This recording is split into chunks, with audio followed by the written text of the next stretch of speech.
ওয়া কুল্লা ইনসানিন আলজামনাহু তায়িরুহু ফি উনুকি, আমি প্রত্যেকের কার্যকলাপ, আমি প্রত্যেকের কৃতকর্ম তার এই গ্রীবা লগ্নে সেট করেছি। বাবাজিরা, এটা যেন তেন কথা না। আল্লাহ বলেছেন দুনিয়াতে যত অন্যায় করেছেন, যত পাপ করেছেন, যা করেছেন, আমার যুবকরা মনোযোগ দিয়ে শোনো, এইখানে তোমার এখানে রেকর্ডিং সেট করা আছে। সেট করেছেন কি? আল্লাহ তাআলা করেছেন। আল্লাহ তাআলা বলবেন ইকরা কিতাবাক কাফা বিনাফসিকা আল-ইয়াওমা আলাইকা হাসিবা, সেদিন আল্লাহ তাআলা বলবেন পড়, তোর আমলনামা আজকে তুই পড়ার জন্য যথেষ্ট। অন্য আরেক আয়াতে আল্লাহ সুবহানাহু ওয়া তাআলা বলেছেন মা ইয়ালফিদু মিন কাওলিন ইল্লা লাদাইহি রাকীবুন আতীদ, আপনি যেই কথাটা বলেন, যেই চিন্তাটা করেন, যেই শব্দ চয়নটা করেন, অন্তরে গোপনে যা করেন, ওয়া হুসিলা মা ফিস সুদূর, সবকিছু প্রকাশিত হবে। আপনি যা করেন প্রত্যেকটা মুহূর্তে এগুলো লিপিবদ্ধ করার জন্য, লিখে রাখার জন্য আল্লাহ তাআলা বলেছেন সদা জাগ্রত প্রস্তুত প্রহরী নিয়োজিত করে রেখেছেন। আপনি কই যাবেন? আপনি যা করেন, যা বলেন, whether it is good or bad, প্রত্যেকটা বিষয় লিখে রাখার জন্য সদা জাগ্রত প্রস্তুত প্রহরী আল্লাহ সুবহানাহু ওয়া তাআলা লিখে রেখেছেন। মা ইয়ালফিযু মিন কাওলিন ইল্লা লাদাইহি রাকীবুন আতীদ ইয়াওমাইযিন তুহাদ্দিসু আখবারাহা বিআন্না রাব্বাকা আওহালাহা, সেদিনই জমিনে যা যা ঘটাইছেন, যত অত্যাচার করেছেন, যত রক্ত ঝরিয়েছেন, পাখির মতো সাধারণ মানুষকে গুলি করে হত্যা করেছেন, এই প্রত্যেকটা বিষয় সেদিন এই জমিন সাক্ষী দিবে। আমি প্রথমেই বলেছিলাম একটা রাষ্ট্র পরিচালনার জন্য আল্লাহ রাসূল সাহাবীরা যেভাবে রাষ্ট্র পরিচালনা করেছেন, সেই রাষ্ট্রের মূলনীতি হচ্ছে যেই দেশে আদল নাই, যে দেশে ইনসাফ নাই, সেই দেশে কখনো সুন্দরভাবে সবকিছু পরিচালিত হতে পারে না। একজন মুশরিক, একজন ধরেন মুশরিক, সে ধরেন ইমানদার না, কিন্তু তার মধ্যে ইনসাফ আছে, ইনসাফ, আপনি তার সাথে কাজ করতে পারবেন।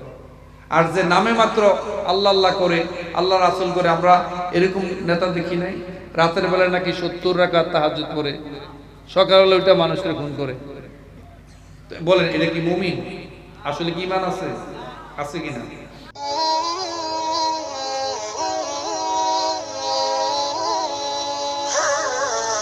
আসসালামু আলাইকুম ওয়া রাহমাতুল্লাহি ওয়া বারাকাতুহু। সম্মানিত গৌরস্থান বেল্লার বরপাড়াবাসী, আপনারা সবাই কেমন আছেন? আলহামদুলিল্লাহি আলা কুল্লি হাল, আমরা ভালো আছি, ভালো থাকতে চাই, ভেতর থেকে পেঁয়াজের খোসার মতো স্তরে স্তরে স্তরীভূত হয়ে বদলাতে চাই, ভালো মানুষ হতে চাই, চাই কিনা? আপনারা অনেকক্ষণ ধরে আলোচনা শুনছেন, সেই আসর থেকে শুরু করে এখন পর্যন্ত কথা শুনছেন। এত রাত্রে কথা শুনবেন? রাত বেশি হয়ে গেছে না? অল্প কয়েক মিনিট থাকবেন তো, অন্তত 30-40 মিনিট কথা শুনবেন। অ্যাটলিস্ট মুনাজাতের আগ পর্যন্ত কারা কারা থাকবেন, 2 হাত ধরে আল্লাহকে দেখায়।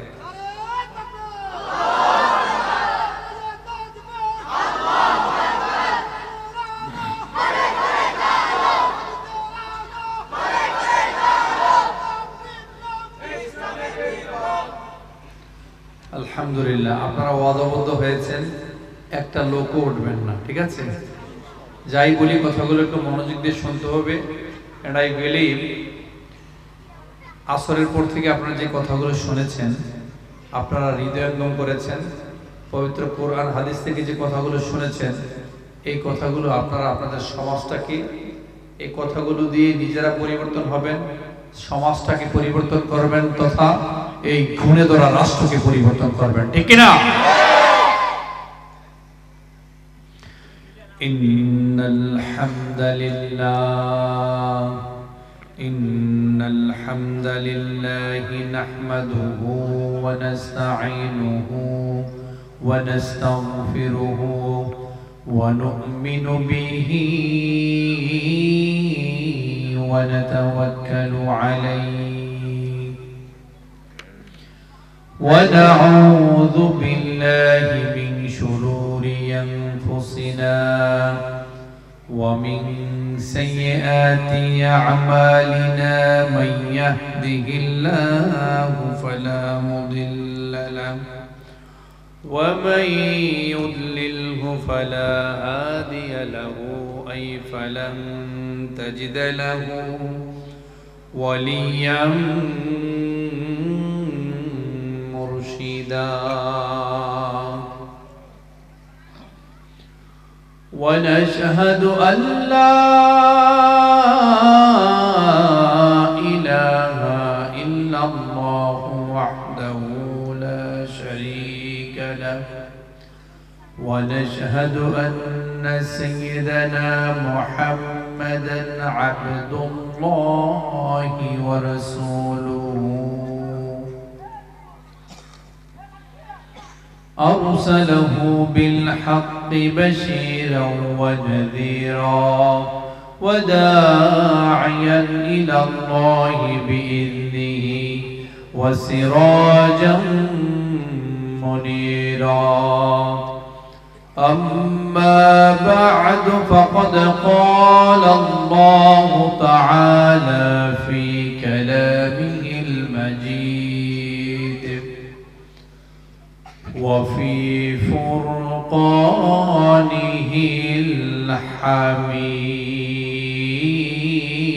الحميد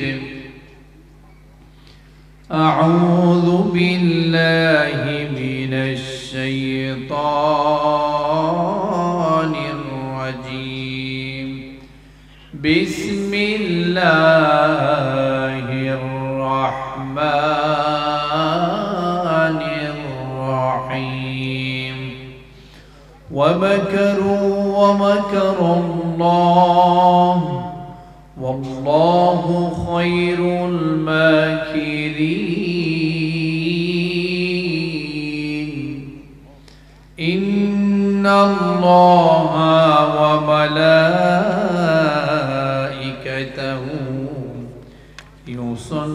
يصلون على النبي يا أيها الذين آمنوا صلوا عليه وسلموا تسليما اللهم صل على محمد وعلى آل محمد كما صليت على إبراهيم وعلى آل إبراهيم إنك حميد مجيد আপনারা পারেন না আপনারা এত দামি একটা দরুদ ইব্রাহিম যদি আপনারা না পড়েন মন থেকে পড়েন আপনি যখন আল্লাহ রাসূল সাল্লাল্লাহু আলাইহি ওয়াসাল্লামের শানে একবার দরুদ পড়বেন আপনার আমলনামা থেকে 10টি গুনাহ ডিলিট হয়ে যাবে সুবহানাল্লাহ শব্দটা জোরে বলতে পারেন না আপনি যখন একবার দরুদ পড়বেন সবচেয়ে ছোট যে দরুদটা সাল্লাল্লাহু আলাইহি ওয়াসাল্লাম যদি এতটুকু পড়েন তাহলে আপনার আমলনামা থেকে 10টি গুনাহ মাফ হয়ে যাবে 10টি নেক যোগ হবে 10 বার 10 times you will be honored 10 বার আপনি সম্মানিত হবেন আপনার উপর রহমত বরকত মার্সি এবং ব্লেসিংস এর ফলগু ধারায় আপনি প্লাবিত হতে থাকবেন সুবহানাল্লাহ বলবেন না মান সাল্লা আলাইয়া ওয়াহিদা সাল্লাল্লাহু আলাইহি আশরা কেউ যখন আল্লাহ রাসূলের শানে একবার দরুদ পড়ে 10 times he will be honored by Allah subhanahu wa ta'ala আল্লাহ তার জন্য রহমত বরকত নাজিল করবেন সুবহানাল্লাহ তাহলে মন খুলে একবার পড়েন আমি একটু অসুস্থ কথা বলতে একটু কষ্ট হচ্ছে গলা একটু বসে আছে কিন্তু আপনারা তো আলহামদুলিল্লাহ সুস্থ তাই না আমি লম্বা সফর করে আসছি সেই ভোরে রওনা দিয়েছি এই কিছুক্ষণ আগে এসে বসে اللهم بارك على محمد وعلى آل محمد كما باركت على إبراهيم وعلى آل إبراهيم إنك ইন্নাকা হামিদুম মাজিদ রব্বি জিদনি ইলমা রব্বি জিদনি ইলমা রব্বি ইশরাহ লি সাদরি ওয়া ইয়াসসির লি আমরি واحلل عقدة من لساني يفقه قولي اللهم بارك لنا في رجب وشعبان وبلغنا رمضان رجب شعباني بركت দাও রমজান মাসে গুনাহ ঝরাও সামনে রমজান না আর কয়দিন পরে the holy Ramadan is knocking at our door পবিত্র রমজান আমাদের দরজায় নক করছে ঠিক কি না আল্লাহ রাসূল সাল্লাল্লাহু আলাইহি সাল্লাম সাহাবীরা বিশেষ করে সাহাবীরা 6 মাস আগে থেকে বাবাজিরা একটু মনোযোগ দিয়ে কথাগুলো শুনবেন 6 মাস আগে থেকে রমাদান আসবে 6 মাস বাকি এই 6 মাস পূর্ব থেকেই প্রিপারেশন নিতেন খেলে ফুটবল খেলে না খেলার আগে প্রস্তুতি নেয় না দীর্ঘদিন ধরে বডি ফিটনেস রাখে তাই না বডি ফিট না হইলে খেলতে পারে না তো এটার সাথে এই উদাহরণ যায় না আপনাদেরকে বোঝানোর স্বার্থে বললাম সাহাবীরা 6 মাস আগে থেকেই রোজা এখনো আসতে 6 মাস বাকি এই 6 মাস আগে থেকেই প্রিপারেশন নিতেন পবিত্র রমাদান আসছে প্রত্যেকটা রোজার প্রত্যেকটা হুকুম আহকাম এগুলো প্রপারলি পালন করতে হবে এই কারণে 6 মাস আগে থেকে প্রিপারেশন নিতেন সুবহানাল্লাহ বলবেন না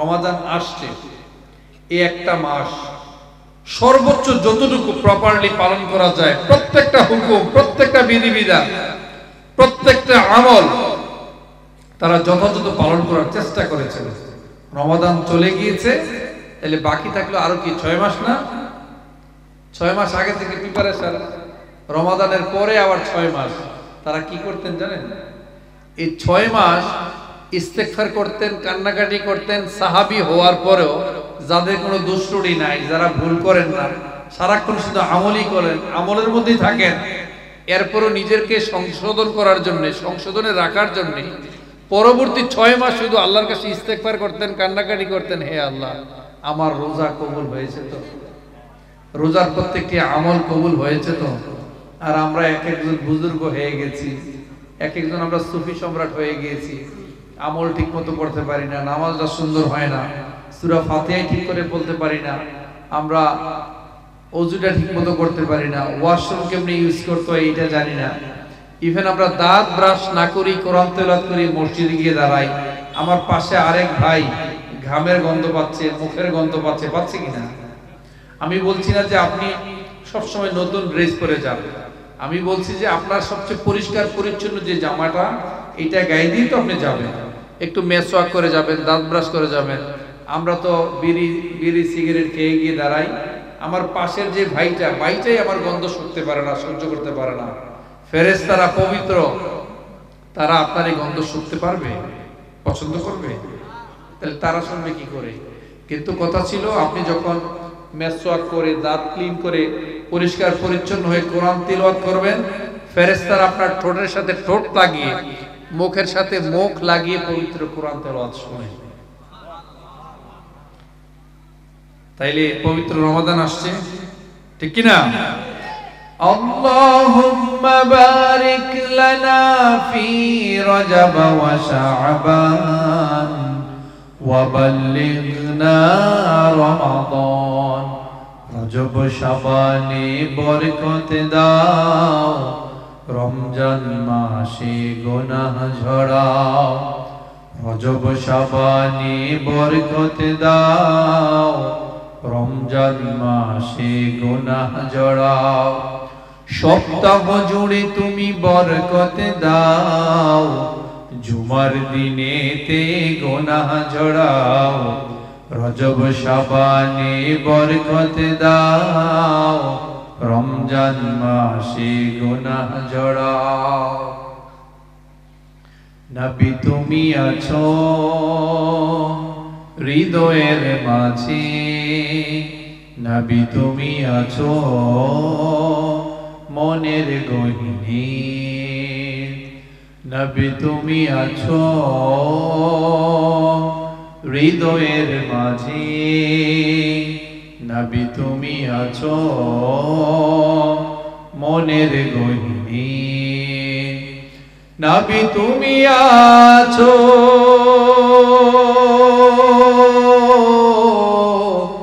শয়ন স্বপনে নবী তুমি আছো নবী তুমি আছো মন আমার কাঁদেরে দিল আমার কাঁদেরে যেতে সোনার মদিনায়। মক্কা মদিনায় গিয়েছেন কারা কারা? পবিত্র হজ বা উমরা করার সুযোগ হয়েছে কাদের? একটু হাত তুলে দেখান তো। মাশাআল্লাহ মাশাআল্লাহ, স্টেজের অনেকেরই হয়েছে, আর এইখানে 2-4 জন হয়েছে, ঠিক কি না? আমরা আল্লাহর কাছে কায় মনোবাক্যে প্রার্থনা করি, আপনারা যারা এখানে বসেছেন সবাই একটা নিয়ত করে বসেন, অন্তত একটা নিয়ত, অ্যাটলিস্ট এই নিয়ত করে বসেন, আল্লাহ সুবহানাহু ওয়া তাআলা আপনি আমার জীবনের সমস্ত গুনাহগুলোকে মাফ করে দেন। যেহেতু বাউন্ডারিতে চলে আসছেন, হাদিসের ভাষা অনুযায়ী এই কোরআনের ময়দানে যারা বসবেন, কোরআনের বাগানে যারা বসবেন, যেখানে পবিত্র কোরআন এবং হাদিস থেকে কথা বলা হয়, এটার 4-5টা ফেরেশতারা ঘিরে রাখেন। সুবহানাল্লাহ। বাড়িতে গিয়ে তার মানে আপনাদেরকে ফেরেশতারা ঘিরে রেখেছেন। যারা ব্যস্ততার কারণে জরুরি কাজে আসতে পারেন নাই, কত দোকানদার দোকানদারি করছেন, কত বাড়িওয়ালা বাড়িতে ঘুমিয়ে আছেন, তারা হয়তোবা ব্যস্ততার কারণে আসতে পারেন নাই, কিন্তু তারা ঘরে বসেও এই কানটা লাগিয়ে রেখেছেন, দেখি এখানে কোনো মেসেজ পাই কিনা, ঠিক কিনা? ইন্নামা ইয়াতাযাক্কারু উলুল আলবাব, যারা বুদ্ধি সম্পন্ন মানুষ, যারা প্রজ্ঞাবান মানুষ, যাদের মধ্যে ইনটিউশন পাওয়ার আছে, যারা ধী শক্তি সম্পন্ন, তারা সব সময় কোরআন হাদিস থেকে যখন কথা বলা হয়, যে কোনো পরামর্শ দেওয়া হয়, তারা সাথে সাথে, যদি পরামর্শটা সঠিক হয়, তারা সাথে সাথে লুফে নেয়, ঠিক কিনা? আলা বিযিকরিল্লাহি তাতমাইন্নুল কুলুব, যারা আল্লাহকে সব সময় স্মরণে রাখেন, তাদের অন্তর সব সময় প্রশান্তিতে থাকে, প্রশান্তিতে থাকে। তো আমরা এখান থেকে দোয়া করি আল্লাহ সুবহানাহু ওয়া তাআলা প্রত্যেককে যেন অন্তত জীবনে একবার পবিত্র হজ পালন করার তৌফিক দান করেন, এবং বছর বছর যেন কমসে কম একবার উমরাতে নিয়ে যান। সবাই বলে আমিন। মন আমার কাঁদেরে দিল আমার কাঁদেরে যেতে সোনার মদিনার। পড়েন একসাথে, বলেন মন আমার কাঁদেরে দিল আমার কাঁদেরে যেতে সোনার মদিনা।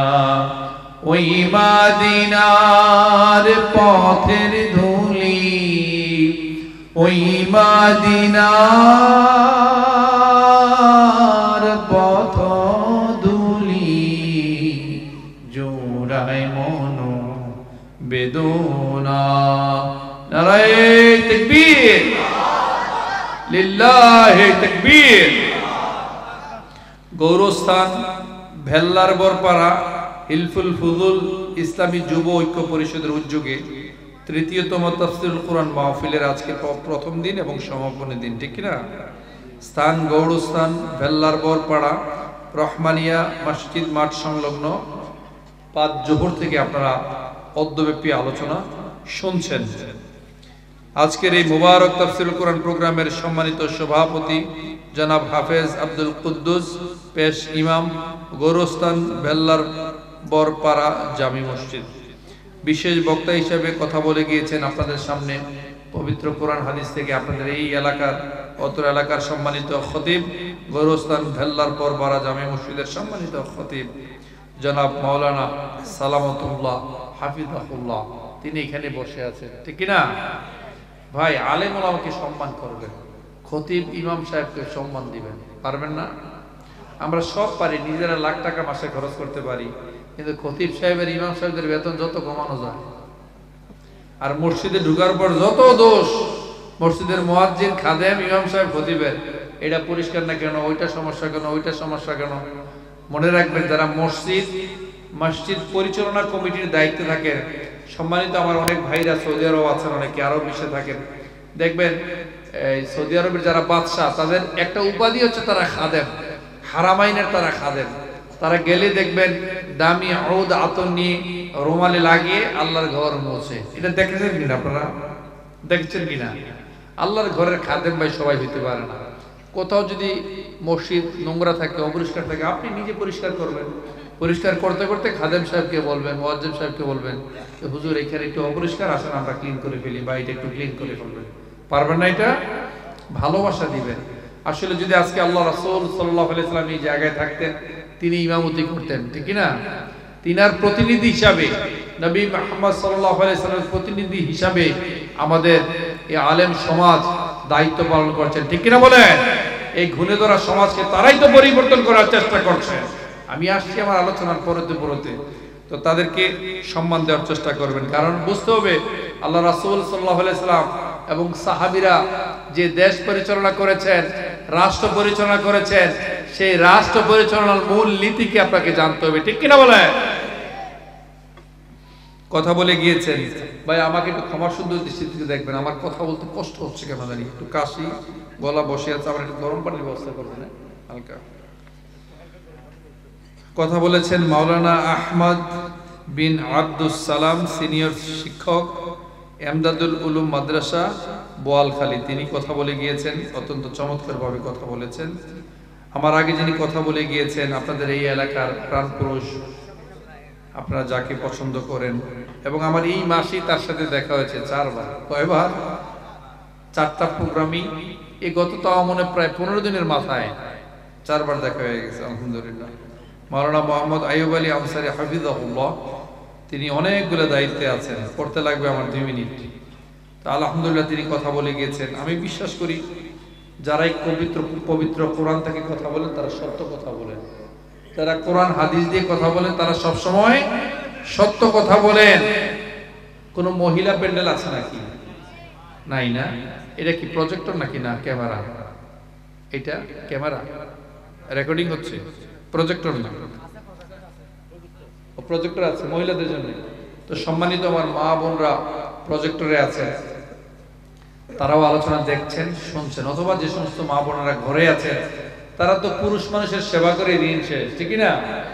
পুরুষ মানুষের দিন রাত 24 ঘন্টা সেবা যত্ন করার পরেও দেখবেন আমরা পুরুষ মানুষ তো চেঙ্গিস খান, একটা সহজ সরল অবলা মা বোনদের প্রতি বাসায় গিয়ে ইচ্ছা মতন রাগারাগি করি, দুর্ব্যবহার করি। এগুলো করবেন না। আল্লাহ রাসূল সাল্লাল্লাহু আলাইহি ওয়াসাল্লাম বলেছেন, খয়রুকুম লি আহলিহি ওয়া আনা খয়রুকুম লি আহলি। আল্লাহ রাসূল বলেছেন সেই পুরুষের সবচেয়ে ভালো যে তার পরিবারের কাছে ভালো। পরে বলেছেন যেমন আমি আমার পরিবারের কাছে ভালো। এরকম ভালো হতে পারবেন? হ্যাঁ, আমরা পারি না। অনেক মুরব্বী বাবাজিরা আছেন, জীবনে বউরে একবার বলেন না আমি তোমারে ভালোবাসি। বলতে পেরেছেন? অনেক মুরব্বীর হাসে, জীবনে বললাম না, আজকে যদি গিয়ে বাসায় গিয়ে বলি।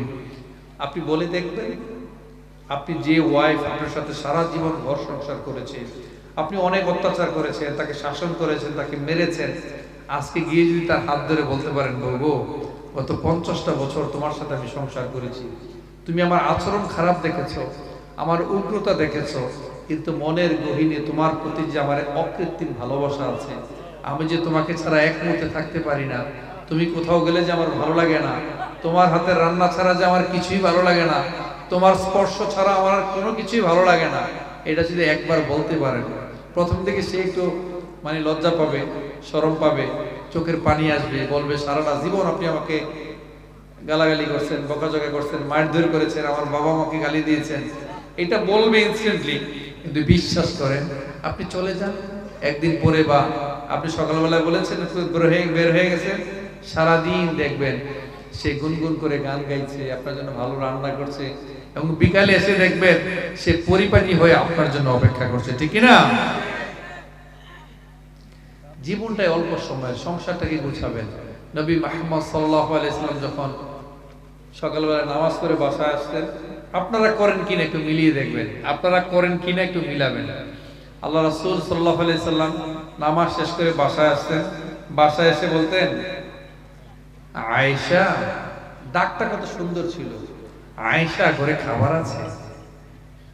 আম্মাজান একবার বলেছেন আমার ঘরে মাসের পর মাস 2টা কালো বস্তু ছাড়া ঘরের চুলাই জ্বলত, কোনো খাবারই থাকতো না। 2টা কালো বস্তু হচ্ছে একটা খেজুর, যে আজকে ভাইদের কোন ভাইদের বাসায় জানি বসলাম, ভাইরা কেউ আসছে দুবাই থেকে, কেউ আসছে সৌদি আরব থেকে, এত তরতাজা খেজুর দিয়েছে, আমি দেখেই বুঝতে পারছি এগুলো খুব তরতাজা, সাধারণত এরকম ফ্রেশ খেজুর পাওয়া যায় না।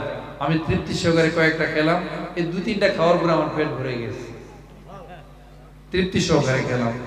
তো তখন এই খেজুর আর পানি ছাড়া কিছুই ছিল না। আম্মাজান আয়েশাকে জিজ্ঞেস করতেন, আয়েশা ঘরে কি কিছু আছে, খাবার আছে? আম্মাজান আয়েশা বলতেন, না কোনো খাবার নাই। আপনি হইলে কি করতেন? আমি সারাক্ষণ এত পরিশ্রম করেছি, এত কষ্ট করেছি, ঘরে খাবার নাই, আমি হোটেলে যাব। আল্লাহ রাসূল সাল্লাল্লাহু আলাইহি সাল্লাম বলেছেন, ও আচ্ছা খাবার নাই, তাইলে আমি রোজা। সুবহানাল্লাহ, বাড়িতে যাই বলি রোজা রাখতেন। যাই হোক, আজকে আলোচনার টপিক আমার এইটা না। আজকে আমার আলোচনার টপিক তো বুঝতে পেরেছেন, একটু গরম কথা হবে। তা আপনারা আগে বলেন আপনারা সবাই কেমন আছেন? আলহামদুলিল্লাহ, আমরা সবাই ভালো আছি। আল্লাহ আমাদেরকে ভালো রাখেন, আল্লাহ আমাদেরকে ভালো রাখেন। আমরা শুকরিয়া আদায় করি কার? আমরা পৃথিবীতে সবাই, এই দুনিয়াতে একটা কিতাব থেকে সবাই কথা বলি, কিতাবটার নাম কি? এই কোরআনটাকে জীবিত মানুষের জন্য না মৃত মানুষের জন্য? একটু জোরে বলেন, সবাই একসাথে বলেন নাই। এই কিতাবটা থেকে আমরা সবাই কথা বলি না? এই কিতাবটা কি জীবিত মানুষের জন্য না মৃত মানুষের জন্য? তা আপনি মৃত মানুষের কবরে গিয়ে আপনি কোরআন তেলাওয়াত করতে পারেন, কিন্তু নিজের জন্য আপনি কোরআন তেলাওয়াত করতে পারছেন না কেন? নিজের পরিবর্তন হওয়া দরকার আছে না? আচ্ছা, এই কোরআন যদি আপনার বিপক্ষে যায় মানবেন? আপনার বাবার বিপক্ষে গেলে, আপনার ছেলের বিপক্ষে গেলে, আপনার প্রিয় দলের বিপক্ষে গেলে মানবেন? যে দল আপনাকে ভাসিয়ে চুবিয়ে ডুবিয়ে হাজার হাজার মানুষকে হত্যা করে, অত্যাচার করে, গুম খুন করে, কোটি কোটি টাকা দেশ থেকে লাপাত্তা করে দিয়ে তার সদল বলে পেছনের দরজা দিয়ে পালিয়ে গেছে, তার বিরুদ্ধে গেলে মানবেন? মানবেন তো? লিল্লাহি তাকবীর, লিল্লাহি তাকবীর। আল্লাহ আমাদেরকে ভালো রাখেন। আমরা সবসময় শুকরিয়া আদায় করি কার? লা ইন শাকারতুম লা আযীদান্নাকুম ওয়া লা ইন কাফারতুম ইন্না আযাবি লাশাদীদ। আমরা বিপদে আপদে শুকরিয়া আদায় করি একজনের, তিনি কে? আল্লাহ। আপনি যদি শুকরিয়া জ্ঞাপন করেন, আল্লাহ সুবহানাহু ওয়া তাআলা আপনার নিয়ামত বাড়িয়ে দিবেন। আর যদি না শুকরগুজার হন, তাহলে আল্লাহ তাআলা আপনার নিয়ামত তো কেড়ে নিবেনই, উপরন্তু আপনার জন্য রয়েছে আরো শাস্তি, ঠিক না? তবে মাঝে মাঝে তিনি আমাদের পরীক্ষাও নেন। আপনি যে শুকরিয়া আদায় করেছেন, আপনি আসলে পরীক্ষা আদায় করেন কিনা, আপনি শুকরিয়া আদায় করেন কিনা, এটা মাঝে মাঝে পরীক্ষার দরকার আছে কিনা? ওয়া নাকসিম মিনাল আমওয়ালি ওয়াল আনফুসি ওয়াস সামারাত ওয়া বাশশিরিস সাবিরিন। আল্লাহ সুবহানাহু ওয়া তাআলা আপনাকে ভয় দিবেন, ক্ষুধা দিবেন, দারিদ্র্য দিবেন, সম্পদ নষ্ট করবেন, প্রিয়জন বিয়োগ ঘটাবেন, এরপর দেখবেন যে আপনি ধৈর্যশীল কিনা। কারণ আল্লাহ সুবহানাহু ওয়া তাআলা ধৈর্যশীলদের সাথেই আছেন। তিনি বলেছেন, ধৈর্যশীলদের সুসংবাদ দাও। ধৈর্য ধারণ করার শক্তি দাও গো মেহেরবান আমায়, দাও গো মেহেরবান। ধৈর্য ধারণ করার শক্তি দাও গো মেহেরবান আমায়, দাও গো মেহেরবান। বুকের ভেতর ব্যথার নদী বইছে অবিরাম, বইছে বইছে অবিরাম, ঠিক না? তাই আমরা আল্লাহ শুকরিয়া জ্ঞাপন করি, আল্লাহ আমাদেরকে ভালো রাখেন। ইন্নাল আবরার লাফি নাঈম। যারা পুণ্যবান মানুষ তারা তো থাকবে কোথায়? জান্নাতে। আর ভালো থাকে না মূলত তারাই যারা মূলত শয়তানের দোষর, যারা ইসলামের শত্রুরাই ভালো থাকতে পারে না, কোরআন হাদিসের বিরুদ্ধচারণ যারা করে তারা ভালো থাকতে পারে না। এই তাকবীর, আপনি যখন তাকবীরের ধ্বনিতে আকাশ বাতাস প্রকম্পিত করবেন, আকাশ বাতাস মুখরিত করবেন, আজানের ধ্বনিতে আল্লাহু আকবার ধ্বনিতে 4-5 যখন মুখরিত করবেন, এই শব্দ যখন তাদের কর্ণগহ্বরে প্রবেশ করে, এটাই তাদের গাত্রদাহের কারণ হয়ে দাঁড়ায়। ঠিক কিনা বলে? তারা সহ্য করতে পারে না।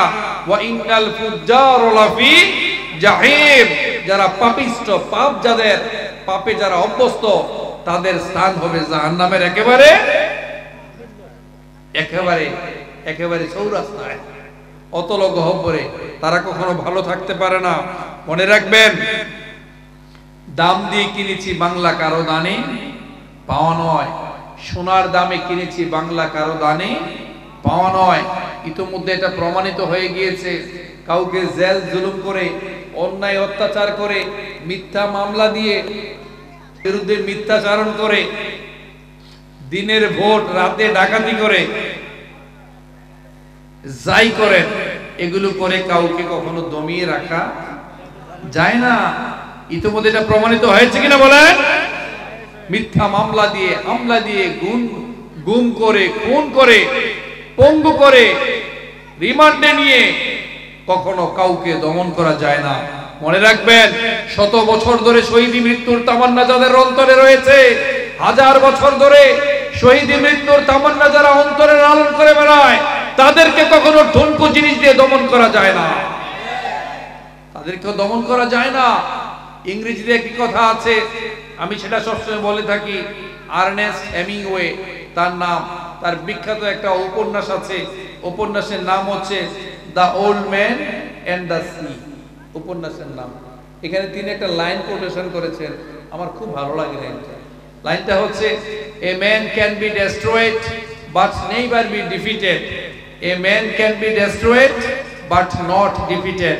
একটা মানুষকে আপনি মেরে ছাতু বানিয়ে ফেলতে পারেন, একটা মানুষকে আপনি দমন করতে পারেন, নিপীড়ন করতে পারেন, হামলা করতে পারেন, মামলা করতে পারেন, কিন্তু সে যখন আল্লাহর উপর তাওয়াক্কুল করে, সে যখন বিশ্বাসের আলোকে পরিশ্রম করে, সে যখন চিন্তা করে আমার স্থান আখিরাত, শহীদি মৃত্যু আমার তামান্না, তাকে কখনো দমন করা যায় না। ঠিক কিনা বলে?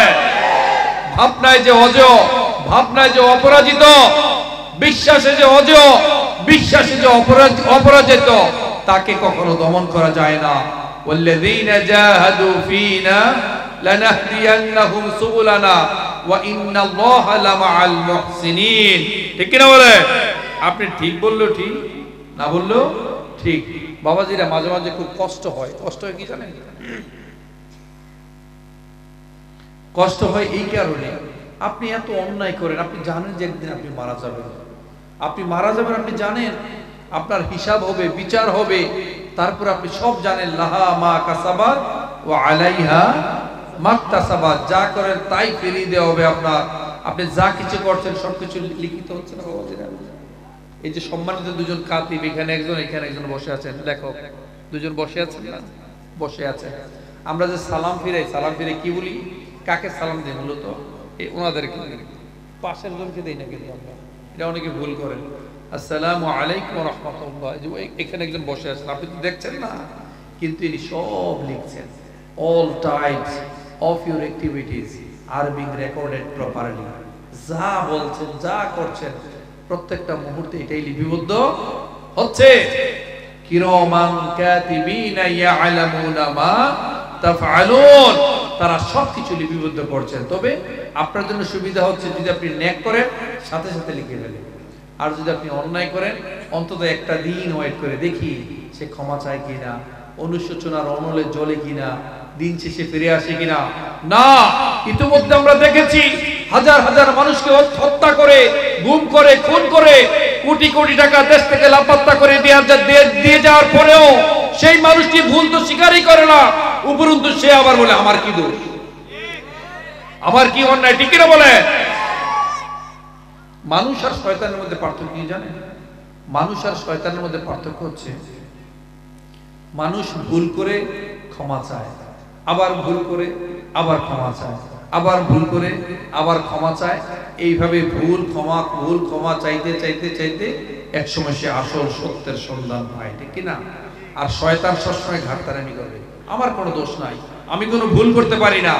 এই ভুল যদি স্বীকার করে বুঝতে হবে, ওই দলের কর্মী একজনও থাকবে না। ঠিক কিনা বলে? একদিন হিসাব হবে, বিচার হবে।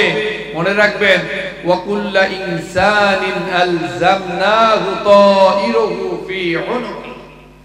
আল্লাহ সুবহানাহু ওয়া তাআলা বলেছেন, আমি প্রত্যেকের কৃতকর্ম তার গ্রীবা লগ্নে সেট করেছি। কোথায় সেট করেছে?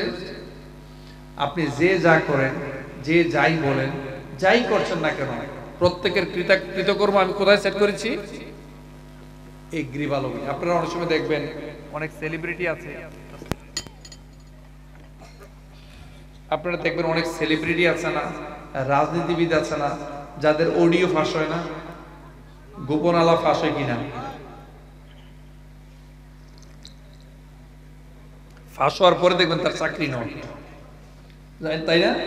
আমাদের দেশে যদিও কালচার নাই, ইভেন পাশের দেশ ইন্ডিয়াতে দেখবেন রেলগাড়ি অ্যাক্সিডেন্ট হয়েছে, রেলমন্ত্রী পদত্যাগ করে, ঠিক না? আর আমার দেশে হাজার হাজার কোটি টাকা দুর্নীতি প্রমাণ হওয়ার পরেও সে তো পদত্যাগ করেই না, উপরন্তু তাকে দেশপ্রেমিক হিসাবে আখ্যায়িত করা হয়। মনে যেন টাকাটা তাদের বাপের বাড়ির দিন আর কি, টাকা হচ্ছে আমাদের, ট্যাক্সের টাকা আমাদের, ঠিক না? এই টাকা নিয়ে চোরজুবৃত্তি করে, চুরি ধরার পরেও চোর তো স্বীকারই করে না, চোর স্বীকার করে, উপরন্তু তাদেরকে দেশপ্রেমিক হিসাবে আখ্যায়িত করা হয়। এটাই হচ্ছে নবী মুহাম্মদ সাল্লাল্লাহু আলাইহি সাল্লাম সাহাবীদের যে রাষ্ট্র পরিচালনার মূল নীতি ছিল যে চুরি করবে তার হাত কেটে দাও, যে জেনা করবে, অবিবাহিত পুরুষ যদি জেনা করে তাকে দুইজনকে 100টা দৌড়া দাও, বেত্রাঘাত করো, ঠিক না বলে? আর বিবাহিত কেউ যদি জেনা করে তারে প্রস্তর নিক্ষেপ করে হত্যা করো। আমাদের দেশে এগুলো নাই। কখনো শুনেছেন স্বাধীনতার 53-54 বছর পরে হলেও আজ পর্যন্ত কেউ চুরি করেছে তার হাত কাটা গেছে? মদ পান করেছে তাকে পিটিয়েছে, জেনা করেছে তাকে হত্যা করা হয়েছে? করে নাই। এটাই হচ্ছে আমাদের আইন, ব্রিটিশ আইন, আর আল্লাহ রাসূল সাল্লাল্লাহু আলাইহি ওয়াসাল্লামের যে মূল নীতির আইন। পার্থক্য কি শুনবেন? আমাদের দেশ এখন আসলে ব্রিটিশ আইনে। কি আইনে? ব্রিটিশ আইনের পার্থক্য কি জানেন? একেবারে ছোট ছোট পোকা প্রাণী আছে না, এগুলো জালে আটকায়, আর বড় প্রাণীরা ফাঁকা করতে বের হয়ে যায়। এটা হচ্ছে ব্রিটিশ আইন। আমি আরেকটা সহজ করে দিই। সহজটা হচ্ছে মাকড়সার জাল চিনেন? হ্যাঁ, মাকড়সার জালকে আপনারা এটাকে কি বলেন? হ্যাঁ, মাহর জাল। হ্যাঁ, আপনারা ঘুমাচ্ছেন নে? তো মাহর জাল, এই মাহর জালে দেখবেন যখন মশা, মাছি, এই টাইপের কিছু গেলে বিশেষ করে মশা আটকায় না? আটকায় কিনা? কিন্তু যদি ধরেন এই একটা হাতি যদি মাকড়সার জাল নিয়ে দৌড় দেয়, মাকড়সার জাল কি থাকবে? থাকবে না। তো ওইখানে যারা নিষ্পাপ মানুষ, নিরীহ মানুষ, মাদ্রাসার স্টুডেন্ট, মসজিদের হুজুর, নিষ্পাপ মানুষ যারা ভেজাল বোঝাল কিচ্ছু জানে না, এদেরকে ফাঁসানো যায়। কিন্তু বড় বড় চোর, ডাকাত, রাঘব বোয়াল যারা, তারা মাকড়সার জাল চোখ ভেঙে চলে যায়, ঠিক কিনা বলে? তাদের বিচার হয় না। এই মূলনীতি আমাদের দেশে আনতে হবে। চুরি করলে হাত কাটতে হবে, জেনা করলে তাকে পাথর নিক্ষেপ করতে হবে, মদ্যপান করলে তাকে বেত্রাঘাত করতে হবে, ঠিক কিনা বলে? আচ্ছা, সব আলেম ওলামার একমত, যদি কেউ নামাজ না পড়ে সে কাফের। এটা সব আলেম ওলামারা একমত। কারণ একজন কাফেরের সাথে মুমিনের পার্থক্য করে নামাজ, সালাত। তো বলেন যে নামাজ না পড়লে আমাদের দেশে যদি একটা রাষ্ট্রীয় আইন থাকতো, আমাদের রাষ্ট্রের মূল নীতিমালা যদি থাকতো যে এই লোকটা নামাজি না, আমরা তার জানাজায় অংশগ্রহণ করব না। একজন চোর, ডাকাত, প্রতারক যে দিনের ভোট রাতে নিয়ে আসে, যে হাজার হাজার কোটি টাকা দুর্নীতি করে, যে মানুষকে পাখির মতো গুলি করে হত্যা করে, যে ইসলাম মানেই তার দুশমন, ইসলাম ধর্ম মানেই তার শত্রু, বলে যে ধর্মের সাথে রাজনীতির কোনো সম্পর্ক নাই, যারা এগুলো বারবার বলে, আপনি যদি সিদ্ধান্ত নেন এটা আমাদের রাষ্ট্রীয় মূলনীতি যে এদের কখনো জানাজা হবে না, আচ্ছা বলেন তো এরপরে আস্তে আস্তে কি সোজা হয়ে যেত না? গ্রামের সবাই যখন দেখতো, আরে আমি যদি এই কাজ করি তাহলে তো আমার জানাজায় অংশগ্রহণ করবে না, আমি তো লজ্জায় পড়ে যাব, আমি কষ্ট পাবো, বাবা মারা কষ্ট পাবে, আমার একটা লজ্জা হবে, ছেলেমেয়েরা লজ্জা পাবে, অথবা আমি এখন মানুষের মতো মানুষ হয়ে চলি। এটা হতো কিনা বলেন? কিন্তু আমাদের দেশে কি এটা আছে? তাইলে আমাদের রাষ্ট্রীয় মূল নীতিমালা কি হওয়া উচিত ছিল আর কি হয়েছে বলেন? আচ্ছা, আরেকটু সহজ করে আমি বলি, খুব অনেস্টলি বলবেন। আমরা তো গণতন্ত্র যেহেতু এখন চলছে, আমরা তো খেলাফতে বিশ্বাসী, তারপরে যেহেতু গণতন্ত্র চলছে, গণতান্ত্রিক প্রক্রিয়া দেশ পরিচালনা হচ্ছে, আপনি শুধু এইটাই বলেন, সত্যিকার অর্থে স্বাধীনতার গত 50 বছর যদি হয়ে থাকে, এই 50 বছরে কি সত্যিকার অর্থে আপনি কি গণতন্ত্র প্রতিষ্ঠিত হয়েছে? নিজের ভোট নিজে দিতে পেরেছেন? যে কোনো নির্বাচনে, যে কোনো সময়ের যে কোনো নির্বাচনে কম বেশি হোক, কমসে কম 20% 30% হইলেও চুরি হয়েছে। ব্যালট পেপার চুরি করে নিয়ে গেছে, ব্যালট বক্স চুরি করে নিয়ে গেছে। না আমি ভুল বলছি বলেন? আপনারা কি এলাকায় দেখেন নাই? দেখেছেন। তাইলে রাষ্ট্রীয় মূলনীতি কি হওয়া উচিত ছিল? কেউ যদি এরকম চৌর্যবৃত্তি করে, তার সমস্ত আইনীয় তার যত ভূমিকা ছিল, তার আইনীয় যত অ্যাফিলিয়েশন ছিল, তার যত নিবন্ধন ছিল, সবকিছু বাদ যাবে। যদি আপনি একবার এটা প্রতিষ্ঠিত করতে পারতেন, দ্বিতীয়বার কোনো দল কি এটা করতে পারতো কিনা বলেন? পারতো না। তো আমাদের দেশে আসলে ইচ্ছা নাই। আমি অনুরোধ করবো ভাই, আমি আরো সহজ করে বলি, অনেকে বলেন, আমি সম্মান রেখেই বলছি, যে হুজুররা এসে এই তাফসীরুল কোরআন প্রোগ্রামে এসে খালি ধর্ম নিয়ে রাজনীতি করে, বলে না? ধর্ম নিয়ে রাজনীতি করে, ধর্ম নিয়ে রাজনীতি করে মানে যদি ধর্মের সাথে রাজনীতির সম্পর্ক না থাকতো, আমি বলছি ভাই, ধর্মের সাথে রাজনীতির সম্পর্ক ঠিকই আছে, ইসলামের সাথে রাজনীতির সম্পর্ক ঠিকই আছে, তোমার অন্তরে কোরআন নাই। ধর্মের সাথে যদি রাজনীতি না থাকতো, তাহলে আল্লাহ রাসূল সাল্লাল্লাহু আলাইহি ওয়াসাল্লাম জিহাদ করতে গেলেন কেন? তিনি প্রেসিডেন্ট হলেন কেন? উত্তর দেন। আবু জাহল তার বিরুদ্ধে গেল কেন? আল্লাহ রাসূল যদি, আপনাদের কি মনে হয়, আল্লাহ রাসূল যদি শুধু এতটুকু বলতেন, চাচা আমি কাবা করে বসে থাকি, ধর্মকর্ম করি, নামাজ পড়ি, এটার দায়িত্ব আমার, আর জমিন আপনার, আপনি যা ইচ্ছা তাই করেন, এটা কোনো সমস্যা নাই, তাইলে কি আবু জাহলের কোনো সমস্যা ছিল কিনা? আবু জাহল আরো হালুয়া রুটি পাঠাইতো, ঠিক কিনা? মনে রাখবেন, সবচেয়ে কষ্ট লাগে 92% মুসলমানের দেশ হওয়া সত্ত্বেও আমরা এখনো চাইতে পারি না কোরআন দিয়ে দেশটা প্রতিষ্ঠিত হোক, কোরআনের রাজ কায়েম হোক, কোরআন দিয়ে সংসদ ভবন, গণভবন পরিচালনা হোক, ঠিক কিনা? এটা আমরাই চাই না। আপনি দোষ কাকে দিবেন? আরো কষ্ট লাগে, আর একটু স্পেসিফিক করি, আরো কষ্ট লাগে আমাদের মতো কিছু আলেমে দ্বীন যারা পুরনো শকুন, আমাদের লাল সবুজের পতাকাকে যারা খামচে ধরতে চেয়েছিল, এখনো তারা বিগত সময় দেখেছি অনেকেই সেই পুরনো শকুনদের সাথে আরো উল্টো আতাত করে, শুধুমাত্র কিছু গরম গরম হালুয়া আর গরম গরম জিলাপি খাওয়ার জন্য, ঠিক কিনা? মনে রাখবেন, ওই যে একজন বিখ্যাত মনীষী বলেছিলেন, তোমার কালেমা আর আমার কালেমা কখনো এক হতে পারে না।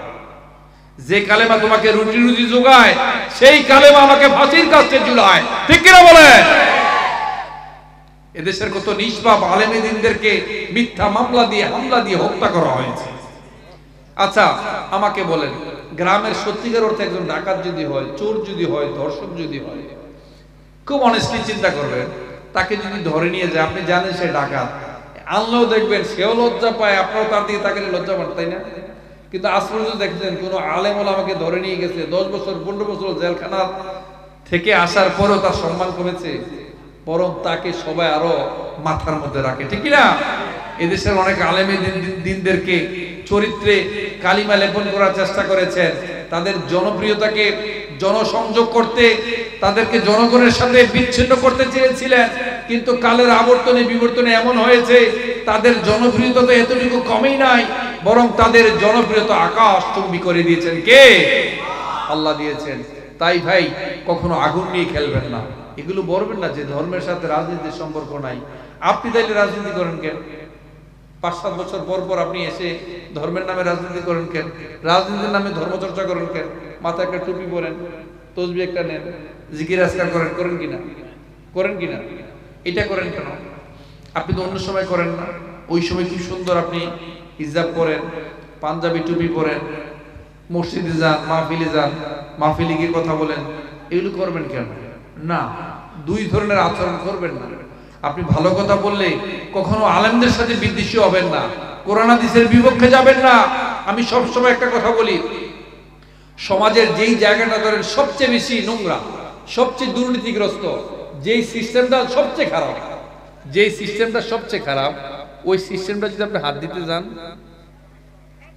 তাইলে বলবে আপনি তো ভাই ধর্মের নামে রাজনীতি করছেন। আর একটু স্পেসিফিক করি, ধরেন আপনার গায়ে বিষধর ফোড়া হয়েছে। কি হয়েছে? বিষধর ফোড়া। ফোড়ার ব্যথায় আপনার টনটন হচ্ছে, আপনি হসপিটালে গিয়েছেন, ডাক্তারের কাছে গিয়েছেন, ডাক্তার আপনাকে কি করবে? প্রথমে কি করবে? কি করবে? প্রথমে আপনার ফোড়ায় হাত দিবে। বলেন না কেন? আপনি ডাক্তারের কাছে গিয়েছেন, ডাক্তার আপনাকে প্রথমে কি করবে? ফোড়ায় হাত দিবে না? এই ফোড়ায় হাত দিতে গেলে আপনি বলবেন ভাই আপনি তো ধর্মের নামে রাজনীতি করতেছেন। আরে বাবা, আপনার বিষ ফোড়া, আপনার সারা দেয় বিষ ফোড়া, আমি এখান থেকে বলছি ভাই আপনার বিষ ফোড়াটা কেটে ফেলেন, আপনি বলবেন কি না আপনি ধর্মের নামে রাজনীতি করছেন। আমি জানি আমার দেশে এগুলো বিষ ফোড়া, দুর্নীতি, সন্ত্রাস, চাঁদাবাজ, এগুলো বিষ ফোড়া। দিনের ভোট রাতে করেন, মিথ্যা মামলা দেন, কোরআনের বিরুদ্ধে কথা বলেন, যে আল্লাহ দেশ পরিচালনা করছেন, আইন দিয়েছেন, কোরআন দিয়েছেন, এগুলো অনুযায়ী দেশ পরিচালনা করছেন না। আমরা শুধু বলছি এই বিষ ফোড়াগুলো কেটে ফেলেন, তখনই বলছেন যে আপনি ধর্মের নামে রাজনীতি করছেন। এটা কি ঠিক? এগুলো মানা যায় না, এগুলো কখনো করবেন না, এগুলো বাড়াবাড়ি করবেন না। বাড়াবাড়ির ফল কখনো ভালো হয় না। মনে রাখবেন, জালিমদেরকে আল্লাহ ছাড় দেয় কিন্তু ছেড়ে দেয় না। জোরে বলেন, জালিমদেরকে আল্লাহ ছাড় দেয় কিন্তু ছেড়ে দেয় না। ইন্নাল্লাহা ইউমলিল যালিমা ওয়া লা ইয়াতরুকু, আল্লাহ জালিমদেরকে ছাড় দেয় কিন্তু কখনো ছেড়ে দেয় না। জালিমরা কখনোই সফল হয় না। ইন্নাহু লা ইউফলিহু যালিমুন, জালিমরা কখনো সফল হতে পারে না। তাই জালিমের মতো আচরণ করবেন না। বাবাজির, আমি আরেকটা গুরুত্বপূর্ণ হাদিস বলেই আমি আমার মূল আলোচনার দিকে যাচ্ছি। আপনি যদি কোনো জালিমদেরকে সাপোর্ট দেন, ধরেন কোনো জালিমের বিপক্ষে কথা বলতে পারছেন না, অন্যায় আচরণ করছে আপনি প্রতিবাদ করতে পারছেন না, এটলিস্ট মনে মনে আপনি ঘৃণা করতে পারছেন না, আপনি মনে মনে ঘৃণাই করতে পারছেন না। নবী মুহাম্মদ সাল্লাল্লাহু আলাইহি সাল্লাম বলেছেন, যদি আপনি জালিমের পক্ষে অবস্থান নেন, জালিমদেরকে শক্তিশালী করেন, তাহলে জেনে রাখবেন আপনি সাথে সাথে ইসলাম থেকে খারিজ। আপনি দল এত পছন্দ করেন, এত দলকানা হয়ে গেছেন, আপনি কি জানেন আপনি যেই নেতার অনুসরণ করছেন, কাল হাসর দিন ওই নেতার সাথে আপনার হাসর নাসর হবে। আপনি দুনিয়াতে একজন শিরক করে, বিদআত করে, সন্ত্রাস করে, চাঁদাবাজি করে, দুর্নীতি করে, তার জন্য প্রয়োজনে কি আপনি ইসলাম থেকে খারিজ হয়ে যাবেন? পারবেন না। তাই আমি সবসময় বলে থাকি ভাই, মনে রাখবেন, আপনি মিথ্যা হামলা মামলা দিতে পারেন, যে মানুষের ভেতরে 100 বছর ধরে শহীদ মৃত্যুর তামান্না, তাকে কখনো হামলা মামলা দিয়ে দমন করা যায় না। ঠিক কিনা বলেন? দমন করা যায় না। আপনি কতটা কুশলী হবেন, কতটা ষড়যন্ত্র হবেন, কোন ষড়যন্ত্রে আল্লাহর সাথে ঠেকবে না। আল্লাহ হচ্ছে সবচেয়ে বড় কুশলী। ওয়ামাকারু ওয়ামাকারুল্লাহ আল্লাহু খায়রুল মাকিরিন ইন্নাহুম ইয়াকিদুনা কাইদা ইন্নাহুম ইয়াকিদুনা কাইদা ওয়া আকিদু কাইদা ফামাহলিল কাফিরিনা আমহিলহুম রুয়াইদা। ঠিক কি না বলেন? আপনি ঠিক বললেও ঠিক, না বললেও ঠিক। নাসরুম মিনাল্লাহি ওয়া ফাতহুন করিব ওয়া বাশশিরিল মুমিনিন। বিশ্বাসী যারা, তাদের তো বিজয় হবে। যারা বিশ্বাসী, বিশ্বাসী কারা? আল মুসলিমু মান সালিমাল মুসলিমুন মিন লিসানি ওয়া ইয়াদি। বাবাজিরা, খুব গুরুত্বপূর্ণ পয়েন্ট। একজন বিশ্বাসী কারা জানেন? একজন বিশ্বাসী হচ্ছে তারাই যাদের হাত এবং মুখ থেকে অন্যের সম্পদ, সম্মান, প্রাণ নিরাপদ। এবার আপনি বিশ্বাসী কিনা একটু মিলিয়ে দেখেন। একজন বিশ্বাসী হচ্ছেন তিনি যার হাত এবং মুখ থেকে অন্যের সম্পদ, সম্মান, প্রাণ নিরাপদ। আপনি বলতে পারেন আমার কাছ থেকে একটা মানুষের জীবন নিরাপদ, আমি কাউকে তো হত্যা করছি না। আরেকজন বলতে পারেন আমি কারো সম্পদ দখল করি না, কিন্তু আপনার মুখ থেকে অন্যের গীবত চর্চা বন্ধ আছে কিনা? দোকানপাটের বসতি ইচ্ছা মতো শুরু হয় কিনা? তাই আমি দয়া করে অনুরোধ করব, আমার প্রিয় এই এলাকার বাসী, গৌরস্থান বেল্লার বরপাড়া বাসী, বিশেষ করে তো লোহাগাড়া, তাই না, লোহাগাড়া বাসী, আমি অনুরোধ করব কোনো জালিমদেরকে সাপোর্ট দিবেন না, কখনো কোনো জালিমদেরকে সাপোর্ট দিবেন না। Every action has an equal and opposite reaction. প্রত্যেকটা জিনিসের সমান এবং বিপরীতমুখী প্রতিক্রিয়া আছে ভাই। আপনি অন্যায় করলে, আপনি যদি অন্যায় করেন, আপনি বাড়াবাড়ি করেন, এটা আপনার জীবনে আসবে। Law of natural return is very important. প্রকৃতির প্রতিদান খুব নির্মম হয়। আপনি একজন অসহায় মানুষকে দুর্বল পেয়ে তাকে জুলুম করেছেন। একজন রিক্সা ড্রাইভার 10 টাকার ভাড়া 20 টাকা চেয়েছে, আপনি যা ইচ্ছা তাই বলেছেন, আপনি 3টা ঘুষি দিয়েছেন। একটা মুরব্বী মানুষ, তাকে ইচ্ছা করে ধাক্কা দিয়েছেন। আজকে আপনার গায়ের শক্তি আছে, সামর্থ্য আছে, রক্ত গরম, আপনারা 5 ভাই, টাকার গরম আছে, প্রশাসনের গরম আছে, চেয়ারের গরম আছে, ক্ষমতার গরম আছে। কিন্তু এমন একটা সময় আসবে, দেখবেন সামান্য ছাত্রদের মাধ্যমে, যাদের কোনো অস্ত্র নাই, কোনো শক্তি নাই, টাকা নাই, তাদের কোনো সাপোর্ট নাই, সেই মানুষের ভয়ও আপনি সদল বলে পেছনের দরজা দিয়ে পালিয়ে যেতে বাধ্য হবে।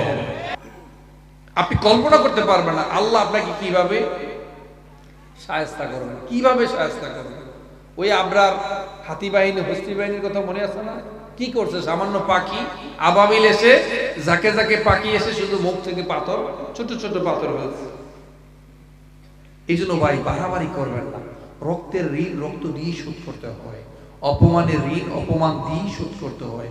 দয়া করে কারো প্রতি জুলুম করবেন না, কারো হক নষ্ট করবেন না, কাউকে কথায় কষ্ট দিবেন না। নবী মুহাম্মদ সাল্লাল্লাহু আলাইহি সাল্লাম বলেছেন, মান লা ইয়ারহাম লা ইউরহাম। যে অন্যের প্রতি দয়া করে না, আল্লাহ তার প্রতি কখনো দয়া করেন না, কখনো দয়া করেন না। তাই অন্যের প্রতি জুলুম করবেন না, অন্যায় অত্যাচার করবেন না। সবসময় ঈমানী চেতনায় উদ্দীপ্ত থাকবেন। ঈমানের দাবি যদি কুরবানি হয়, ঈমানের দাবি যদি কুরবানি হয়, সে দাবি পূরণে আমি তৈরি থাকি যেন ও গো দয়াময় আমার, ও গো দয়াময়, ও গো দয়াময় আমার, প্রভু দয়াময়। ঠিক না? আল্লাহ তাআলা আপনাকে কত দরদ দিয়ে বলেছেন, আফা হাসিবতুম আন্নামা খলাকনাকুম আবাসা ওয়া আন্নাকুম ইলাইনা লা তুরজাউন। তুমি কি মনে করেছো তোমাকে পৃথিবীতে এমনি এমনি পাঠানো হয়েছে, তুমি আমার কাছে প্রত্যাবর্তিত হওয়া লাগবে না, আমার কাছে ফিরে আসতে হবে না? এমনি এমনি তোমাকে পাঠানো হয়েছে। ইয়া আইয়ুহাল্লাযীনা আমানু দুখুলু ফিস সিলমি কাফা। আল্লাহ তাআলা আপনাকে কত দরদ দিয়ে বলেছে, হে ঈমানদারগণেরা, পরিপূর্ণ ইসলামে তোমরা প্রবেশ করো। এখন আপনি অর্ধেক ইসলামে থাকবেন, আর অর্ধেক জালেমের পক্ষে থাকবেন, শিরকের পক্ষে থাকবেন, বিদআতের পক্ষে থাকবেন, যারা সন্ত্রাস, যারা চাঁদাবাজ, যারা দুর্নীতিগ্রস্ত তাদের পক্ষে থাকবেন। আপনার ঈমান কি থাকবে? আপনি তো উটের মালিকের, সেই উটের রশির মতো। যে মালিক উটের নাকের মধ্যে, যারা আরো বেশি ছিলেন তারা দেখবেন উটের নাকের মধ্যে রশি বেঁধে রাখে। যখন উট কোথাও যায়, যেখানে গিয়ে রশিতে টান পড়ে, সে আবার তার আগের জায়গায় ফিরে আসে। অর্থাৎ যেখানে খোটা, যে আমরা খোটা বলি, আপনারা কি বলেন? খোটাই বলেন। এই খোটায় ওই রশি আবার রশিতে ধরে ওই উট চলে আসে। আপনি তো সেই মালিকের উটের মতো। আল্লাহ তাআলা আপনার জন্য অপেক্ষা করছেন। গফিরিজ যামবি ওয়া ক্বাবিলিত তাওব। আল্লাহ ইজ ওয়েটিং ফর আস 24/7। আল্লাহ দিনে 24 ঘন্টা, সপ্তাহে 7 দিন, মাসে 30 দিন, বছরে 365 দিন। Allah is waiting for us 24/7 to forgive you. Allah আপনাকে ক্ষমা করে দেওয়ার জন্য বসে আছে। আল্লাহ বারবার চাচ্ছেন, বান্দা এই বুঝি আমার কাছে ফিরে আসছে কায়মনোবাকে। আমি যত জুলুম করেছি, যত অন্যায় অত্যাচার করেছি, আল্লাহ আমাকে মাফ করে দেন, আমাকে ক্ষমা করে দেন। আমি কত জেনা করে ফেলেছি, কত ব্যভিচার করেছি, কত নামাজ পড়ি নাই। আমার ইয়াং যুবক তরুণরা, জেনারেশন জুমার, জেন জি, কত সময় চলে গিয়েছে আমরা নামাজ পড়তে পারি নাই। আমার সম্মানিত মা বোন যারা আছেন, এখনো কত বসন্ত চলে গিয়েছে, আপনি পর্দা মেনটেন করতে পারেন নাই। এই এলাকার সমস্ত পুরুষ আপনাকে দেখেছে। আপনি আল্লাহর কাছে কি জবাব দিবেন? আপনি ঠিকমতো নামাজই পড়েন না। কেমন করে ঘুমাও তুমি, কেমন করে ঘুমাও তুমি, ফজর করে কাজা, এমনও তো হতে পারে তোমার জোহরে জানাজা, এমনও তো হতে পারে তোমার জোহরে জানাজা, ঠিক না? কত সময় নষ্ট করে ফেলেছেন। টিচিং টাইম সেভস 9, সময়ের 1 অসময়ের 10 সময়টাকে আপনি কাজে লাগাতে পারেন নাই। আল্লাহর কাছে কি জবাব দিবেন কাল হাসরের দিন? আল্লাহ সুবহানাহু ওয়া তাআলার কাছে 5টি প্রশ্নের উত্তর না দিয়ে আপনি এক পা সরাতে পারবেন না। তার মধ্যে অন্যতম প্রশ্ন হচ্ছে, how have you spent your valuable time? তুমি তোমার গুরুত্বপূর্ণ সময়টুকু কোন কাজে ব্যয় করেছো? সুবহানাল্লাহ বলবেন না? সেদিন হাসরের মাঠে আল্লাহর আরশের ছায়া ব্যতীত আর কোনো ছায়া থাকবে না। হুফাতান উরাতান গুরলান, আপনার পায়ের নিচে জুতা থাকবে না, পরনে কাপড় থাকবে না, খতনাবিহীন উঠবেন।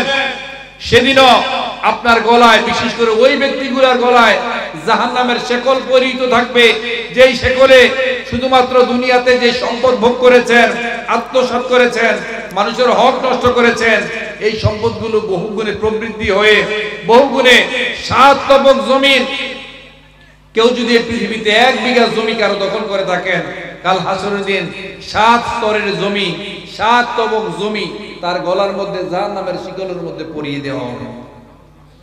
আমার মাঝে মাঝে ভয় হয়, এই যে ধরেন কেউ যদি পদ্মা সেতুতে কোনো কেউ দুর্নীতি করে থাকে, আর এটা যদি 7 গুণ হয়, এটা যদি তার গলার মধ্যে ঝুলাই দেওয়া হয়, বাবা কি হবে?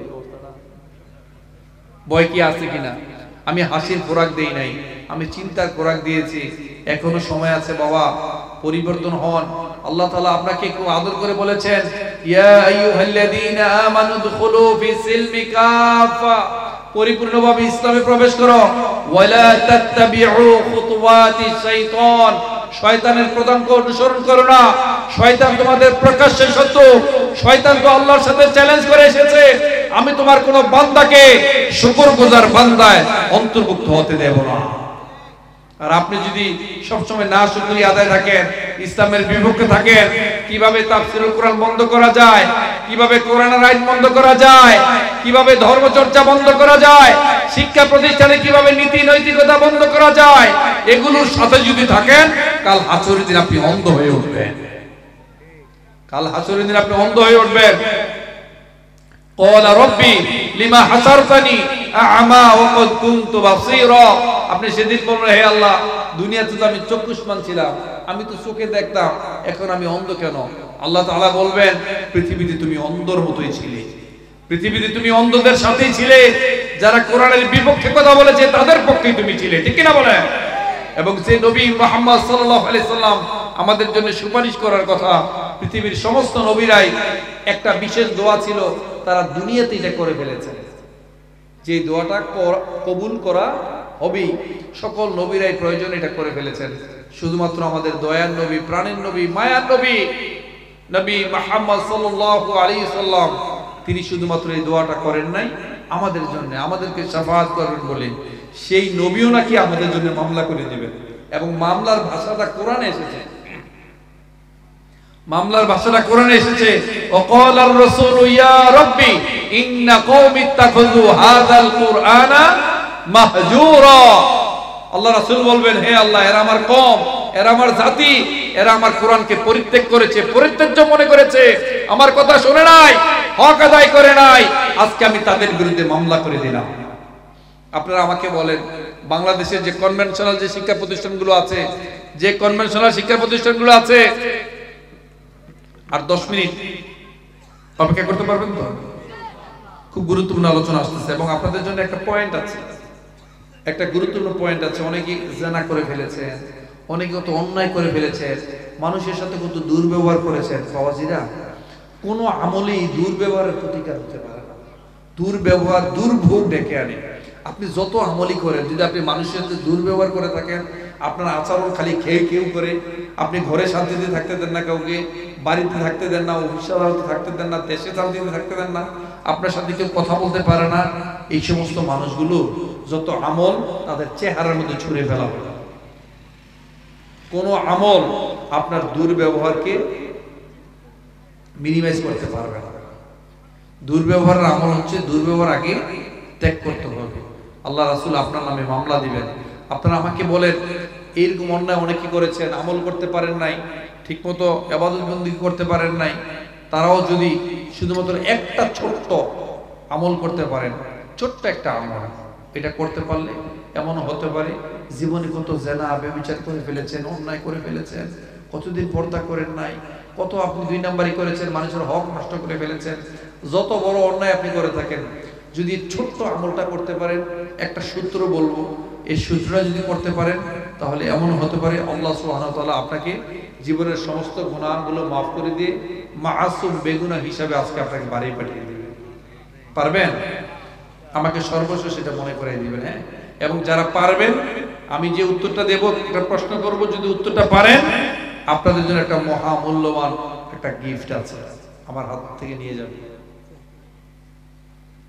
তো যা বলছিলাম, আমাকে আপনারা সবাই বলেন তো, এই দেশের যত কনভেনশনাল শিক্ষা প্রতিষ্ঠানগুলো আছে মাদ্রাসা ছাড়া, ওই কনভেনশনাল শিক্ষা প্রতিষ্ঠানগুলো দিয়ে কোরআন হাদিসের চর্চা হয়? জোরে বলেন, কোরআন হাদিস শেখানো হয়? আরে বাবা, নরমালি স্কুল কলেজ বিশ্ববিদ্যালয়গুলোকে কোরআন হাদিস চর্চা হয়, নীতি নৈতিকতা শেখানো হয়, আমল আখলাক শেখানো হয়, আল্লাহ রাসূলকে শেখানো হয়, বাবা মার প্রতি দরদ থাকতে হবে, টান থাকতে হবে, ভালোবাসতে হবে, শেখানো হয়? শেখানো হয় না।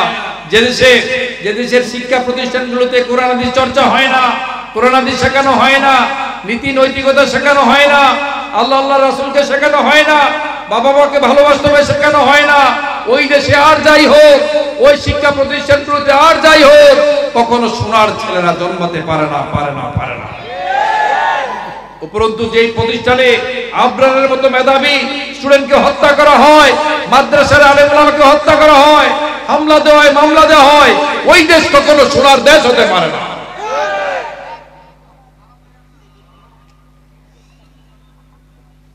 হবে না, এটা খেয়াল রাখবেন। এদেশে আপনি কোরআন দিয়ে 40 করতে পারেন, এদেশে কোরআন দিয়ে আপনি 7 দিনা করতে পারেন, এদেশে কোরআন দিয়ে আপনি সব কিছু করতে পারেন, কিন্তু কোরআন দিয়ে রাষ্ট্রকে পরিচালনা করতে পারেন না। মনে রাখবেন, হক কথা বললে যাদের চেহারা কালো হয়ে যায়, চোখ বড় হয়ে যায়, অন্তর জ্বলে পুড়ে ছারখার হয়ে যায়, এবং কথায় কথায় যারা রাজনীতি খুঁজে পান, কোরআনের আলোচনা হচ্ছে কিন্তু আপনি রাজনীতি খুঁজে পান, মনে রাখবেন আপনি মূলত ধর্ম ব্যবসায়ী। একটা কথা মনে রাখবেন ভাই, হক বাতিল কখনো এক হতে পারে না, হক বাতিলের চেহারা কখনো এক হতে পারে না, বেঈমান ইমানদার কখনো এক মঞ্চে বসতে পারে না, বেঈমান ইমানদারের চেহারা কখনো এক হয় না, জালিম মুনাফিক বেঈমান কখনো জান্নাতে প্রবেশ করতে পারে না। ইন্নাল মুনাফিকিনা ফি দারকিল আসফালি মিনান নার। এই যে আমরা নামাজ পড়ি না, নামাজের সেজদায় গিয়ে আমরা কি পড়ি? কোন তাসবিহটা পড়ি? সুবহানা রাব্বিয়াল আ'লা। মানে আল্লাহ হচ্ছে সর্বোচ্চ, সবার উপরে অর্থ হচ্ছে আ'লা, মনে থাকবে। আর সর্বনিম্নে, এর নিচে নাই, এটার অর্থ হচ্ছে আসফাল। কি? আসফাল। ইন্নাল মুনাফিকিনা ফি দারকিল আসফাল আসফালি মিনান নার। জাহান্নামীদের স্থান হবে, মুনাফিকদের স্থান হবে জাহান্নামের একেবারে সর্বনিম্ন স্তরে। মুনাফিক 3 শ্রেণীর, মানে 3টা বৈশিষ্ট্য। কয়টা? একটা হচ্ছে সে কথা বললে বলে মিথ্যা কথা, অঙ্গীকার করলে এটা খেয়ানত করে, আমানত রাখলে আমানত মেরে দেয়। এই 3টা হচ্ছে বৈশিষ্ট্য। আপনার মধ্যে আছেন কিনা? আপনারা কেউ অভাবে পড়লে, বিপদে পড়লে কত কদ্দমার্কা কথা বলে, কত পদ্মমার্কা কথা বলে মানুষের কাছ থেকে হাওলাত নেন, ঋণ নেন। ওই লোকটা আল্লাহ সন্তুষ্টির জন্য, আপনার সাথে সম্পর্ক স্থাপন করার জন্য কিছু টাকা হাওলাত দিয়েছেন, এইটাই মূলত তার কাল হয়ে দাঁড়াইছে। এরপরে তার চেহারা দেখেন না, 3 বছর তার সাথে দেখা হয় না, সম্পর্ক খারাপ। সে তো আপনাকে উপকার করেছিল। এই বৈশিষ্ট্যগুলো হচ্ছে মুনাফিকদের লক্ষণ। এই মুনাফিকরা কখনো শত্রুর সাথে বসবাস করতে পারবেন, বিধর্মীদের সাথে, বিধর্মীরাও মুনাফিকদের চেয়ে ভালো, ঠিক কিনা বলে? তাই ভাই, আমি আবার যদি বলি, মনে রাখবেন আল্লাহ সুবহানাহু ওয়া তাআলা বলেছেন, কিরামান কাতিবিনা ইয়ালামুনা মা তাফআলুন। all types of your activities are being recorded properly. অন্য আরেক আয়াতে বলেছেন, ওয়া কুল্লা ইনসানিন আলজামনাহু তাইরুহু ফি উনুকি আমি প্রত্যেকের কার্যকলাপ, আমি প্রত্যেকের কৃতকর্ম তার এই গ্রীবালগ্নে সেট করেছি বাবাজিরা। এটা যেন তেন কথা না। আল্লাহ বলেছেন দুনিয়াতে যত অন্যায় করেছেন, যত পাপ করেছেন, যা করেছেন, আমার যুবকরা মনোযোগ দিয়ে শোনো, এইখানে তোমার এখানে রেকর্ডিং সেট করা আছে। সেট করেছেন কি? আল্লাহ তাআলা করেছেন। আল্লাহ তাআলা বলবেন ইকরা কিতাবাক কাফা বিনাফসিকাল ইয়াউমা আলাইকা হাসিবা। সেদিন আল্লাহ তাআলা বলবেন পড়, তোর আমলনামা আজকে তুই পড়ার জন্য যথেষ্ট। অন্য আরেক আয়াতে আল্লাহ সুবহানাহু ওয়া তাআলা বলেছেন মা ইয়ালফিদু মিন কাওলিন ইল্লা লাদাইহি রাকীবুন আতীদ।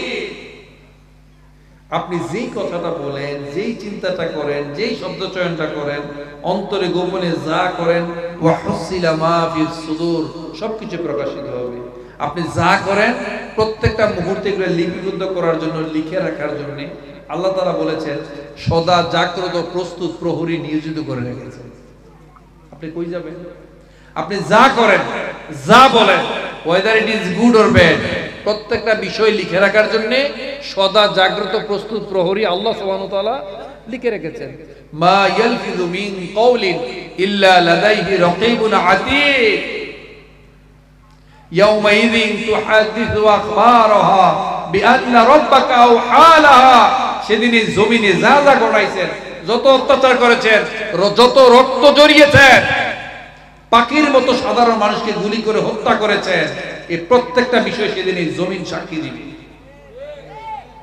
আমি প্রথমেই বলেছিলাম একটা রাষ্ট্র পরিচালনার জন্য আল্লাহ রাসূল সাহাবীরা যেভাবে রাষ্ট্র পরিচালনা করেছেন, সেই রাষ্ট্রের মূলনীতি হচ্ছে যেই দেশে আদল নাই, যে দেশে ইনসাফ নাই, সেই দেশে কখনো সুন্দরভাবে সবকিছু পরিচালিত হতে পারে না।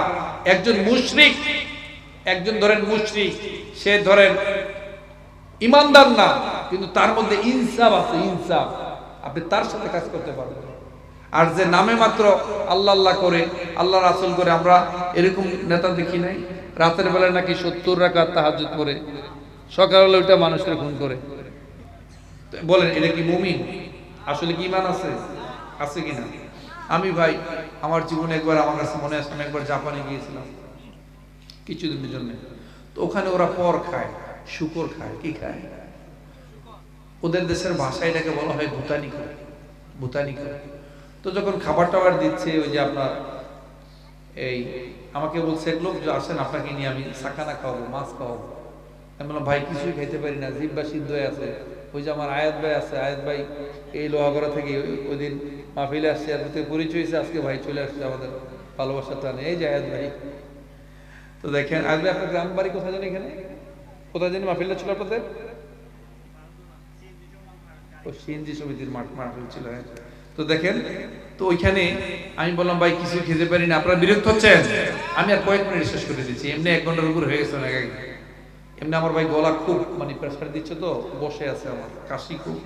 আপনারা সবাই মিলে যদি দোয়া করেন আল্লাহ আমাকে সুস্থতা নিয়ামত দান করে দেন। কিন্তু যে জরুরি কথাগুলো বলছি, মেসেজগুলো যদি আপনি নিয়ে যেতে পারেন, অন্তরটা পরিশীলিত করে দিবেন কে? আর সর্বশেষ একটা আমলের কথা বলতেছি আমি। তো যাই হোক, আমি ভাই কিছু খেতে পারি না, জাপান যারা গেছেন বুঝবেন। আর যারা সচেতন মানুষ, সচেতন না হলে শুকুরই কি আর কি কি সবই তো খাবে।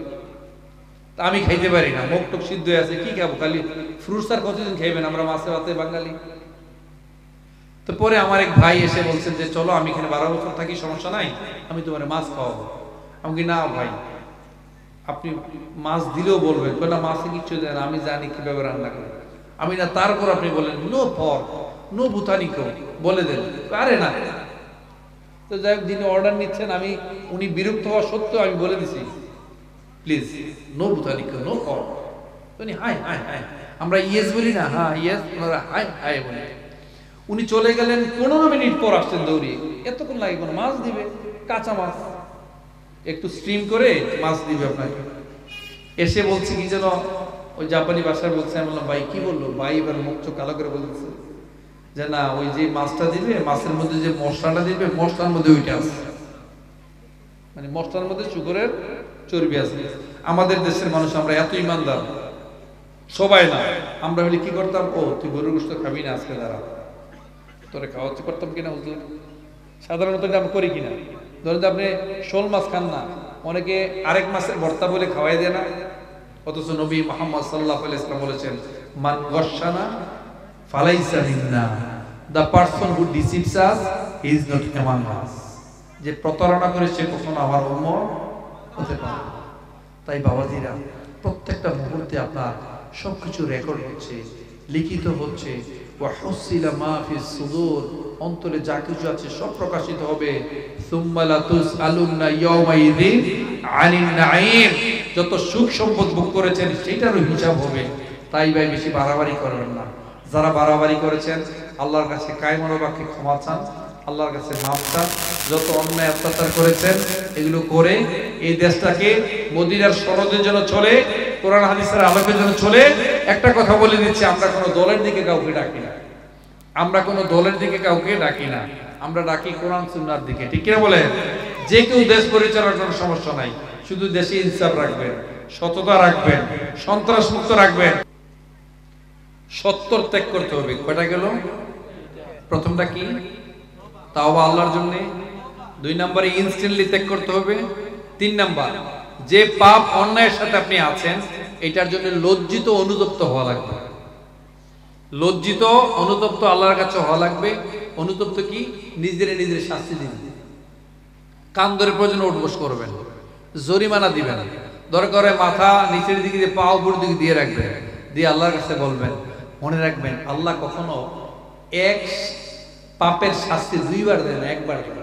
আপনি যদি কাল হাসরের দিন গিয়ে বলতে পারেন, আল্লাহ আমি তো এটার জন্য আমি নিজের শাস্তি দিচ্ছেন না, আমার ক্ষমা করে দেওয়া যায় না?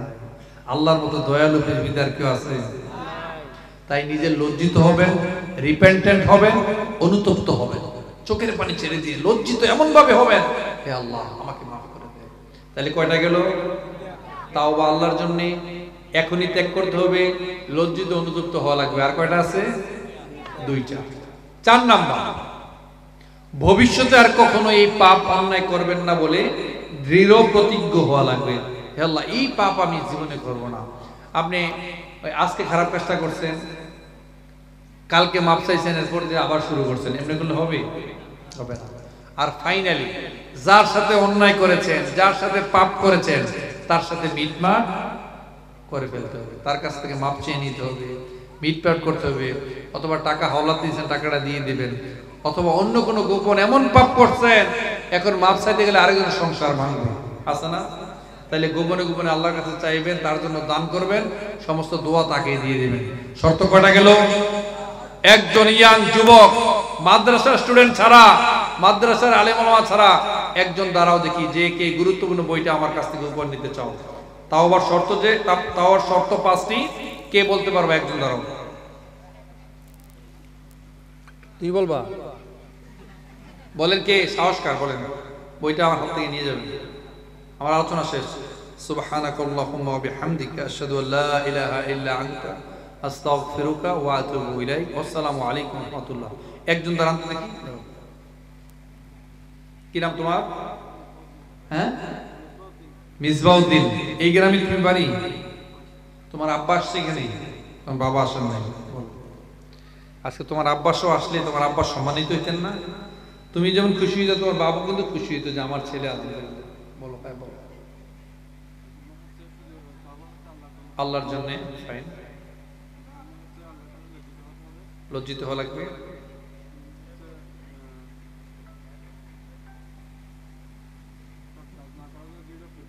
দৃঢ় প্রতিজ্ঞ হওয়া লাগবে। 3টা হয়ে গেছে। তুমি পারো, আমি জানি। তোমার উত্তর হয়ে গেছে, সমস্যা নাই। তুমি যেহেতু দাঁড়াইছো, এটাই তোমার পুরস্কার। তারপরে চেষ্টা করো। ভবিষ্যৎ আর কখনো করবো না বলে দৃঢ় প্রতিজ্ঞ হওয়া লাগবে। আর ফাইনালি হচ্ছে, যার সাথে অন্যায় করেছি, পাপ করেছি, তার সাথে মিটমাট করে বলতো তুমি এদিকে আসো, মিসবাউদ্দিন এদিকে আসো। কোন দিকে আসবা? তুমি আসতে পারবা কিনা? একটু আপনারা সবাই একটু কষ্ট করে একসাথে ওঠেন, আর একটা বই দেন সবাই।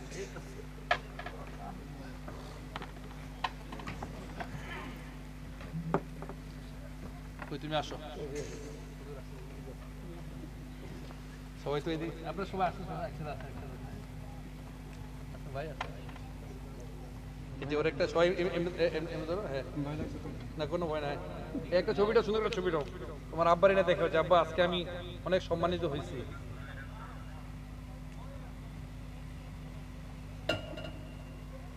লিল্লাহি তাকবীর, লিল্লাহি তাকবীর। ভালো করে পড়তে হবে, কোরআন হাদিসের আলোকে চলতে হবে, ভালো মানুষ হওয়া লাগবে। আর বইটা সব শেষ করবা, হ্যাঁ? এগুলো ময়লা না, এগুলো পিছের দাগ দিয়ে রাখছি, ঠিক আছে? নতুন বই, ঠিক আছে? আপনারা সবাই খুশি হয়েছেন না? ভালো লাগছে না? আপনার সন্তান যদি উত্তরটা দিতে পারতো ভালো লাগতো না? ভালো লাগতো কিনা? ছেলেদেরকে শিখাবে। সবাইকে ধন্যবাদ। আর কোনো বক্তব্য আছে না? মোনাজাত দিয়ে দিলে কথা আছে কারো? হ্যাঁ, সবাই একবার সূরা ফাতিহা পড়ি 3 বার। কথা আছে না?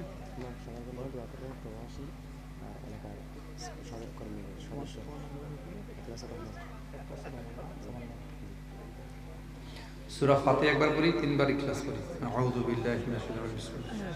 আলহামদুলিল্লাহি রাব্বিল আলামিন আর রাহমানির রাহিম মালিকি ইয়াউমিদ্দিন ইয়্যাকা না'বুদু ওয়া ইয়্যাকা নাস্তাঈন ইহদিনাস সিরাতাল মুস্তাকিম সিরাতাল লাযীনা আন'আমতা قل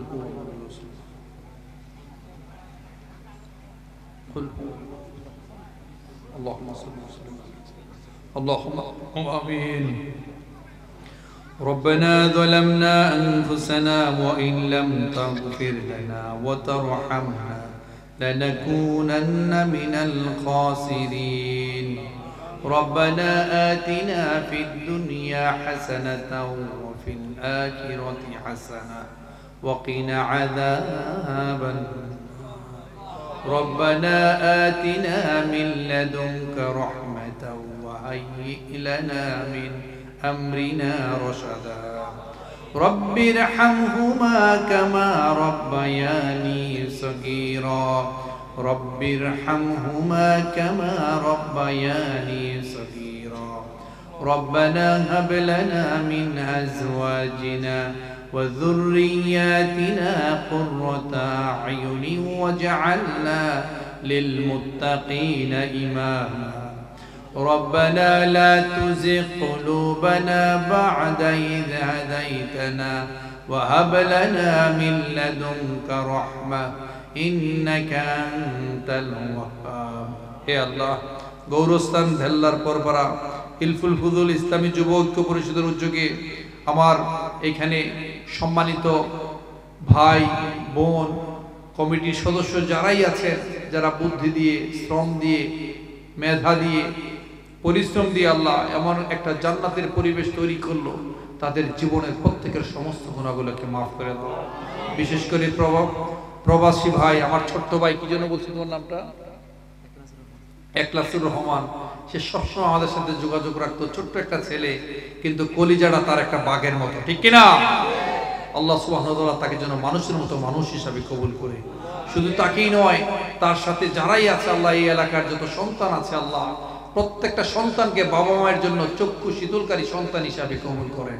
হে আল্লাহ, এই এলাকার সম্পদে বরকত দেন, মাটিতে বরকত দেন, পানিতে বরকত দেন, ফসলে বরকত দেন, ফল ফলাদিতে বরকত দেন। হে আল্লাহ, বিশেষ করে আমার মুরব্বী বাবাজি যারা আছেন, যারা অসুস্থ অবস্থায় আছেন, তাদেরকে আল্লাহ সুস্থতার নিয়ামত দান করেন।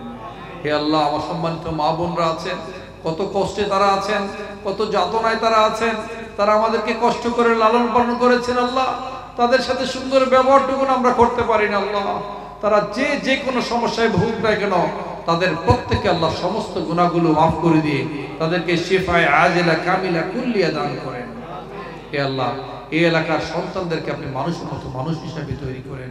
প্রবাসী ভাই যারা আছেন, তাদেরকে আল্লাহ আপনি কবুল করেন, তাদের জীবনের সমস্ত গুনাহগুলোকে মাফ করে দেন। তারা আমাদের রেমিটেন্স পাইচা, তারা আমাদের অর্থনীতির চাকাকে সচল রাখে, তারা যেন আবার সহি সালামতে আবার দেশে ফিরে আসতে পারে। হে আল্লাহ, এই এলাকার এই মাহফিলটিকে আপনি কিয়ামত পর্যন্ত আল্লাহ জারি রাখেন। কিয়ামত পর্যন্ত আল্লাহ আমাদের সমস্ত গুনাহগুলোকে মাফ করে দেওয়ার ওয়াসিলা হিসাবে আল্লাহ এটার ভূমিকা পালন করেন আল্লাহ। বিশেষ করে আল্লাহ, আমরা এখানে যারা এসেছি, আমি মন খুলে বলেছি আল্লাহ, আমার মন কেন জানি মনে হচ্ছে আজকে যারা এখানে ছিল সবাইকে আপনি ক্ষমা করে দিবেন। প্রত্যেকে একটা নিয়ত নিয়ে বসেছে আল্লাহ, সবাই আমার সাথে বলেন ইয়া আল্লাহ, ইয়া আল্লাহ। হে আল্লাহ, আমরা গুনাহগার আল্লাহ, আমরা যদি আপনাকে না ডাকি আল্লাহ, আপনার কোনো সমস্যা নাই। কত হাজারো বান্দা আছে আল্লাহ, আজকে যদি আল্লাহ আপনি আমাদের দিকে না তাকান, আমাদের দিকে তাকানোর মতো আর কেউ নাই আল্লাহ।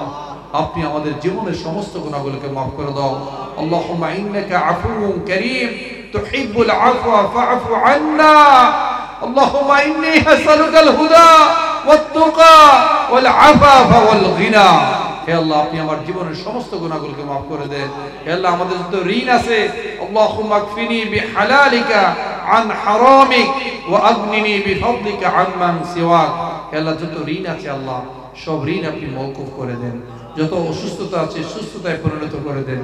হে আল্লাহ, অন্তত দরদ দিয়ে বলছি আল্লাহ, রাত গভীর হয়ে গেছে আল্লাহ, আপনি সবসময় এই রাতে প্রথম আকাশে নেমে এসে আপনি আমাদেরকে ডেকে বলেন, আলা মিন মুস্তাগফিরিন ফাগফিরুল্লাহ।